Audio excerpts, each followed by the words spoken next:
Goeiemôre aan almal wat vanoggend saam luister.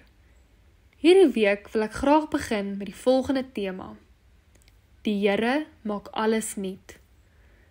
Vanoggend lees ek vir ons uit Jesaja 61 vers 1 tot 4. Die Gees van die Here my God het oor my gekom. Die Here het my gesalf om 'n blye boodskap te bring aan die mense in nood.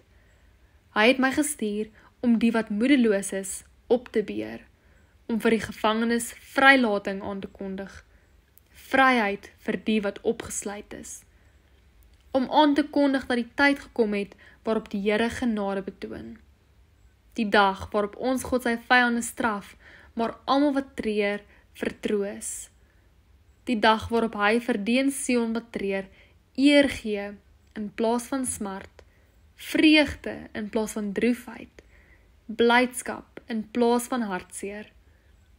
Hulle sal genoem word bome van redding.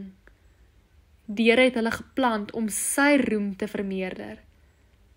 Hulle sal die eeueoue pynhope opbou, plekke herbou wat lankal verlate lê.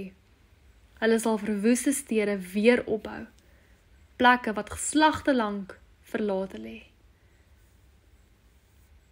Ons almal dra een of ander tyd in ons lewens die as van teleurstelling, ervaar verlies, mislukkings of selfs skuld.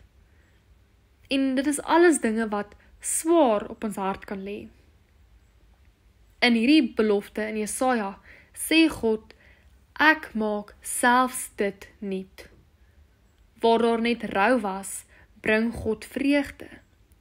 Waar daar net hartseer was, gee hy lof. Ons glo dat God se genade werklik is.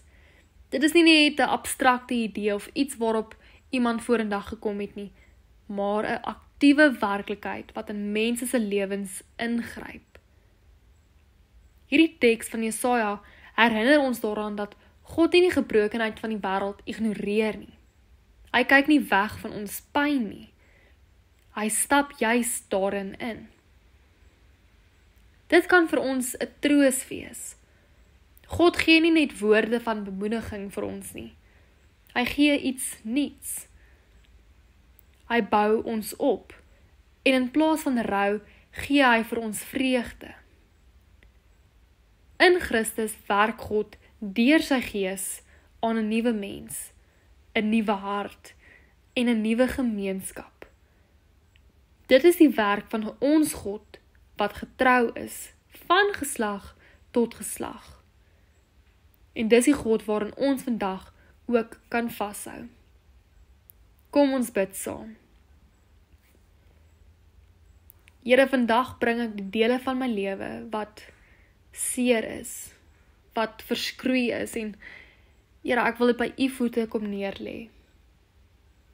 Here, U sien my trane en U weet van my rou en my seer. Here, dankie dat U belofte nie is om net 'n pleister op te sit nie. Nee, maar Here, U kom maak alles nuut. Ook my seer en alles wat my bedroef maak.